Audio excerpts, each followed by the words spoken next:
Hello विद्यार्थी मित्रांनो, Surekha's mathematics corner या यूट्यूब चॅनलमध्ये आपल्या सर्वांचे मनपूर्वक स्वागत. आजच्या व्हिडिओमध्ये आपण बघणार आहोत मंदिर, पायऱ्या किंवा मूर्ती आणि त्यावर वाहिली गेलेली फुले यावर आधारित कूटप्रश्न. या प्रकारचे प्रश्न प्रत्येक परीक्षेमध्ये 1-2 वर्षाच्या अंतराने किंवा असं म्हणू शकतो की प्रत्येक वर्षी येऊ शकतो आलेला आहे. तर आपण हे प्रश्न सोडवायचे कसे हे आज आपण शिकणार आहोत. कूट म्हणलेला आहे इथे, कूट प्रश्न का, तर तिथे सरळ सरळ उत्तर निघत नाही. तुम्हाला स्वतःचं माइंड अप्लाय करायचं आहे तिथे. म्हणजे जे काही गणितामध्ये आपण आतापर्यंत शिकलेलं असतो त्याचं ॲप्लिकेशन इथे आपल्याला करायचं असतं. आणि यापूर्वी तुम्हाला एक गोष्ट सांगायची आहे की हे गणित तुम्ही वेगवेगळ्या पद्धतीने सोडवू शकता. जे मी सांगितलं तीच गोष्ट म्हणजे ह्याच वेनी असं काही याच्यामध्ये नसतं. प्रत्येकाचे आपापली यामध्ये एक वेगळी मेथड असू शकते, पण जनरली सोप्या पद्धतीने आपण हे कसं सोडवू शकतो ते आपण बघूया. आता बघा, गोपाळ 100 पायऱ्या चढून एका देवालयात जातो. त्याने वर जाताना प्रत्येक पायरीवर तिच्या क्रमांकाएवढे फुले ठेवल्यास त्यास खालीलपैकी किती फुले बरोबर न्यावी लागतील. आता गोपाळ नावाचा एक व्यक्ती आहे, तो एका देवालयात गेला. त्याने वर जाताना प्रत्येक पायरीवर तिच्या क्रमांकाएवढी, म्हणजे 1 पायरी असेल तर 1 फूल, 2 नंबरची पायरी असेल तर 2 फुलं, म्हणजे या पद्धतीने 3 नंबरची पायरी असेल तर 3 फुले, म्हणजे तिच्या क्रमांका एवढी फुले ठेवल्यास त्याला किती फुले बरोबर न्यावी लागतील. अशा एकूण किती पायऱ्या आहेत? 100 पायऱ्या आहेत, बरोबर आहे. म्हणजे 100व्या पायरीवर तो किती फुले ठेवणार? 100 फुले ठेवणार, बरोबर आहे. आता इनडायरेक्टली आपल्याला काय समजलं? 1 पासून 1 ला 1, 2 ला 2, 3 ला 3, 4 ला 4 आणि असं 99 ला 99, 99व्या पायरीवर 99 फुले. म्हणजे इथे काय करायचं आहे? 1 पासून 100 पर्यंतच्या संख्येची बेरीज करायची आहे, बरोबर आहे. इथे प्रश्न असा डायरेक्ट विचारला का 1 ते 100 पर्यंतच्या संख्यांची बेरीज किती येईल? विचारलं का इथे? नाही.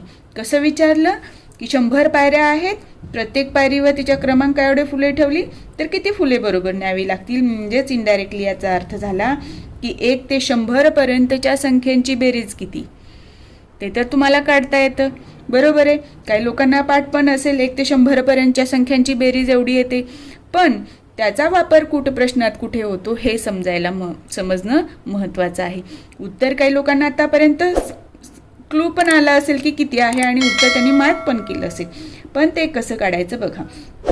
आता 1, 2, 3, 4 यांची बेरीज किती संख्यांपर्यंत करायची आहे?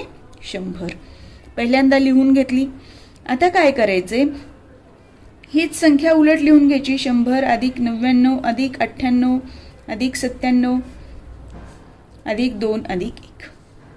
का केलं मी ते तुम्हाला सूत्र न सांगता याचा वापर का करतात ते बघू. 100 आणि 1 101, 99 आणि 2 101, 98 अधिक 3 101, 97 अधिक 4 101, 99 अधिक 2 101 आणि 100 अधिक 1 101. म्हणजे ही जी बेरीज येते 100 या संख्यांची 101 येते, बरोबर आहे. 101 बेरीज किती अंकांची?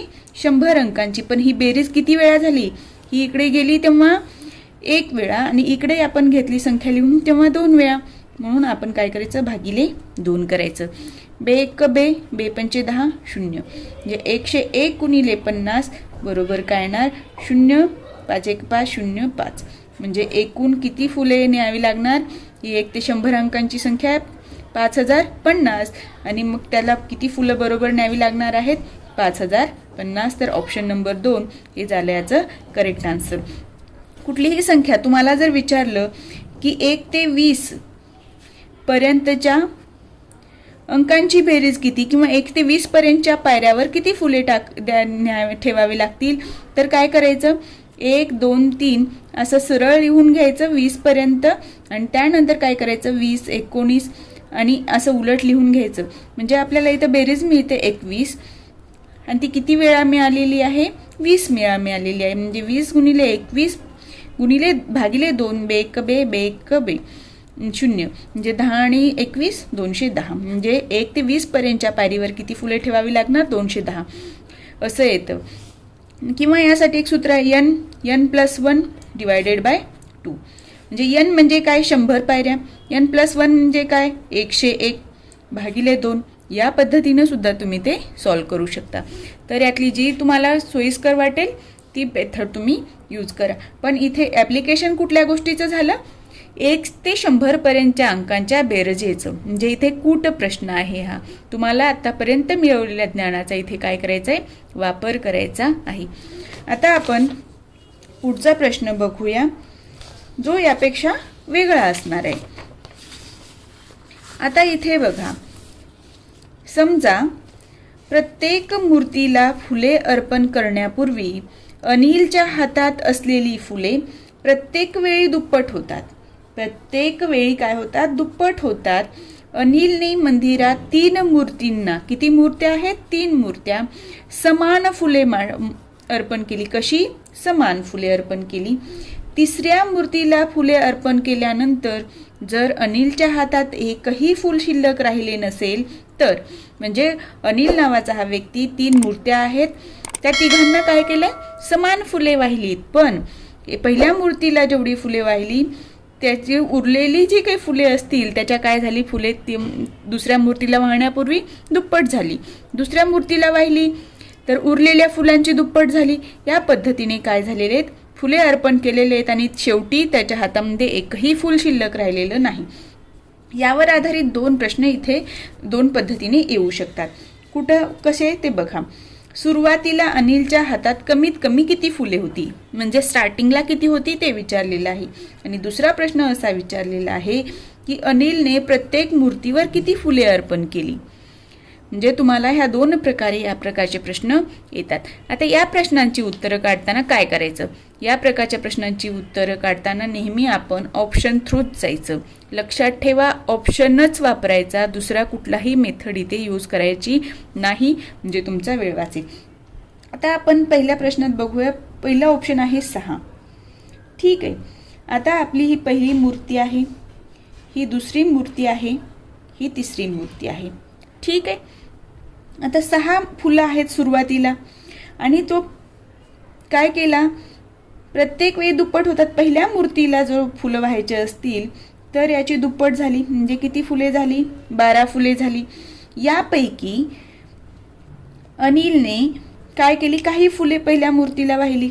बरोबर आहे. आपण धरूया 6 धरू तर 6 दोन्ही 12, म्हणजे 12 इथे जर 6 वाहिली, 6 कन्सिडर करू किंवा 7 घेऊ किंवा 8 घेऊ.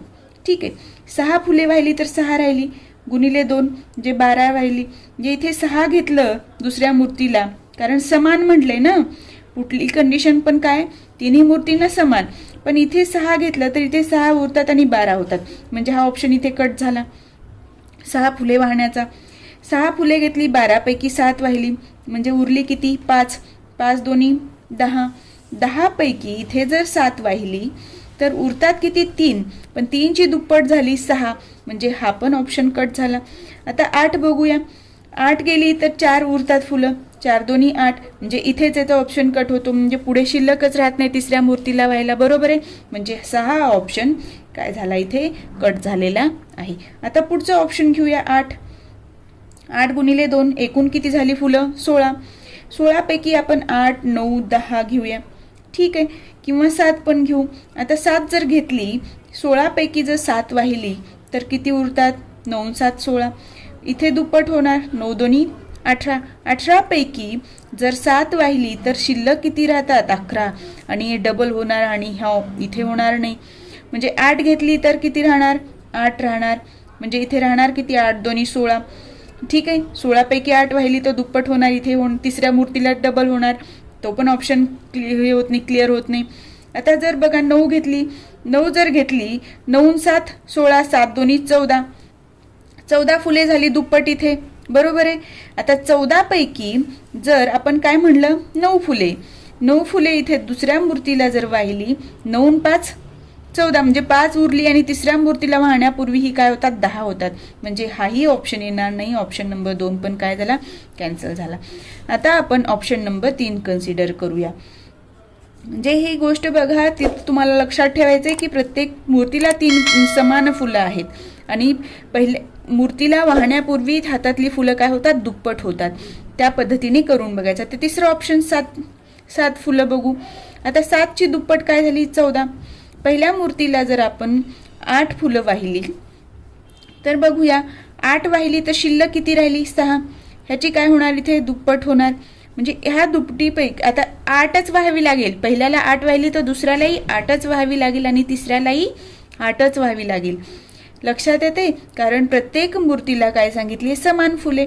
आता इथे 12 पैकी 8 गेली तर किती उरतात 4 आणि तिसऱ्या मूर्तीला वाहण्यापूर्वी याची काय होते दुप्पट म्हणजे 4 दोन्ही 8. आणि तिसरी कंडिशन काय आहे तिसऱ्या मूर्तीला फुलं अर्पण केल्यानंतर एकही फूल शिल्लक राहिलं नाही. म्हणजे इथं फूल शिल्लक राहते का नाही सॉरी.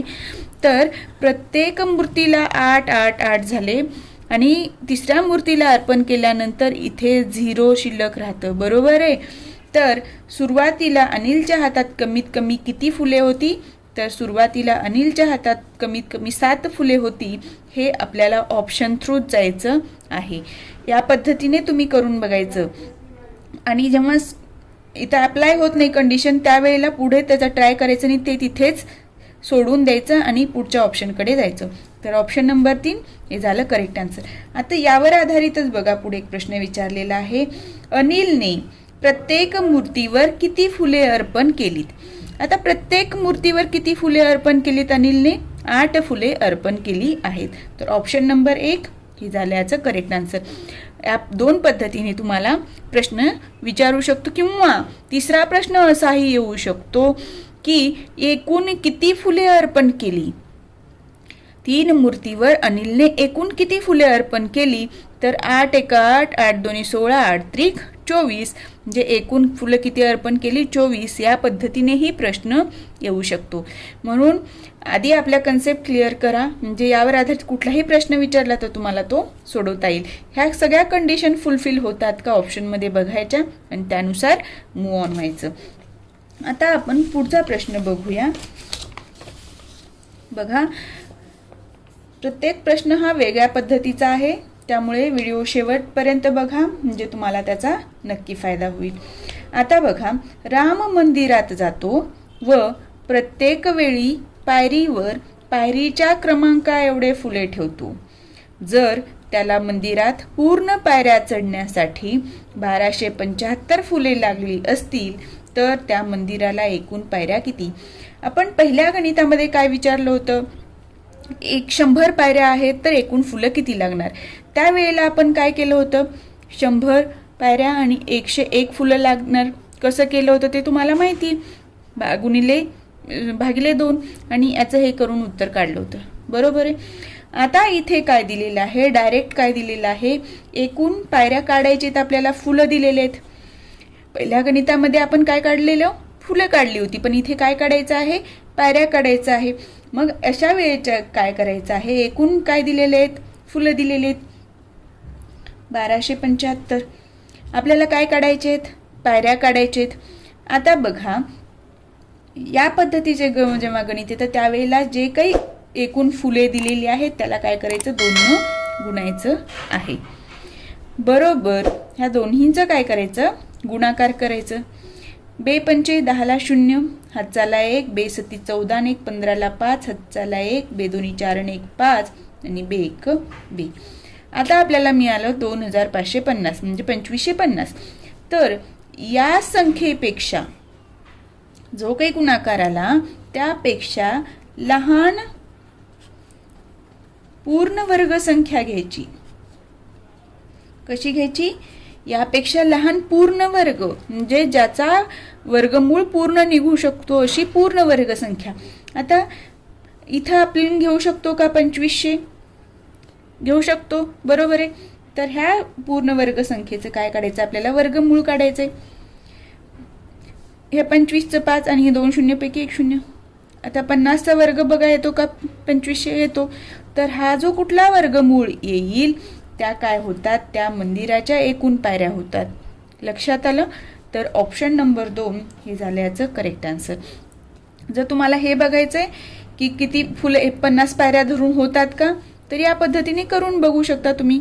50 गुणिले 51 भागिले 2, बे 1 बे, बे 2 4, बे 5 10, म्हणजे 25 गुणिले 51 करा. 25 1 25 ला 5, हातच्याले 2, 25 3 75, 25 चौक 100, 25 5 125 आणि 2 127. आलं? इथे तुम्ही क्रॉस चेक करू शकता. आणि इथे मी का घेतलं 2 गुणिले 2, तर या पद्धतीनं जेव्हा इकडचा आपण पायऱ्यांची संख्या काढतो त्यावेळेला इथे याचा काय होत असतो, गुणाकार होत असतो. म्हणून ही गोष्ट तुम्हाला मी ते लिहून दिली. तर आपण 2नच का गुणतो आणि त्यापेक्षा लहानच का घेतो. लक्षात आलं?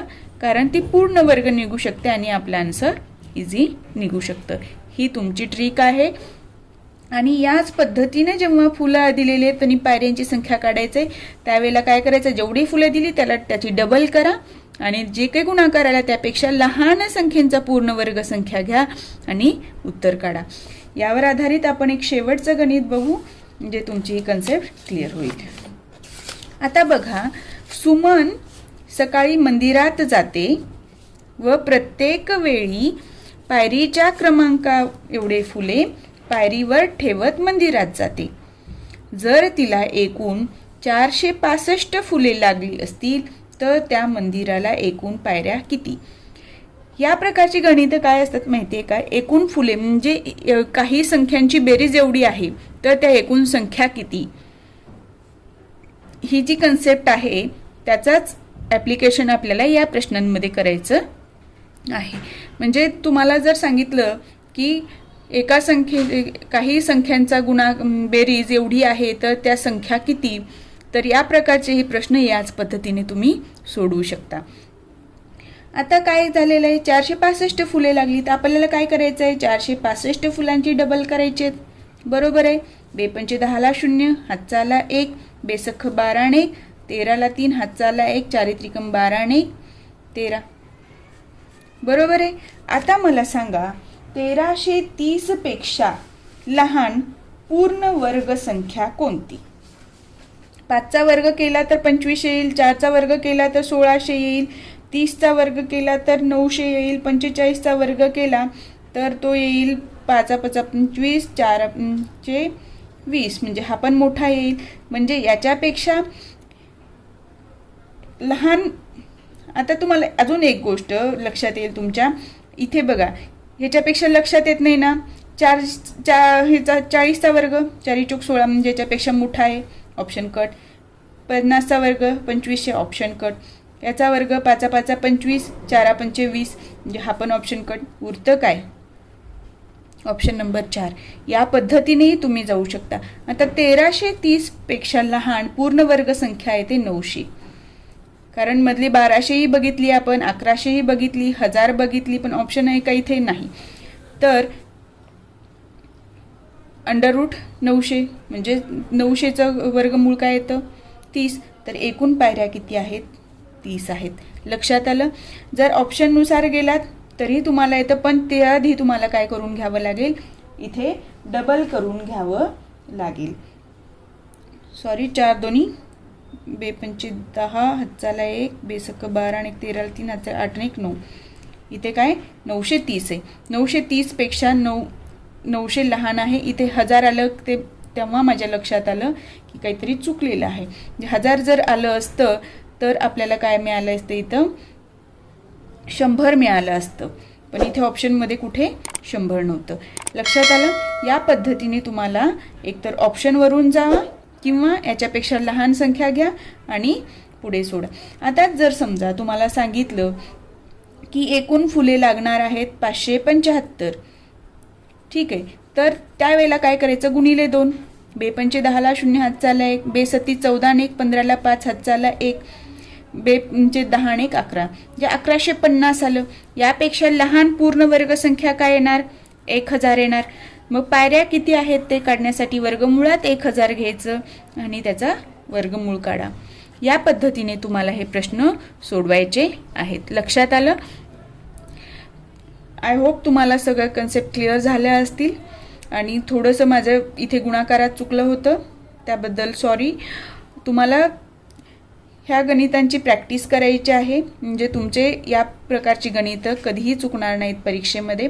या 3 प्रकाराव्यतिरिक्त आत्तापर्यंत कुठल्याही प्रकारचा प्रश्न परीक्षेमध्ये मंदिरांच्या पायऱ्या, मूर्त्या, फुलं यावर आलेला नाही. त्यामुळे या प्रकारच्या गणिताची तुम्ही जास्त प्रॅक्टिस करा, म्हणजे तुम्हाला हे प्रश्न परीक्षेमध्ये काही सेकंदामध्ये सॉल्व्ह होतील. आज आपण इथेच थांबूया. तुम्हाला जर माझा हा व्हिडिओ आवडला असेल तर व्हिडिओला लाईक करा. चॅनलवर नवीन असाल तर चॅनलला सबस्क्राईब करायला विसरू नका.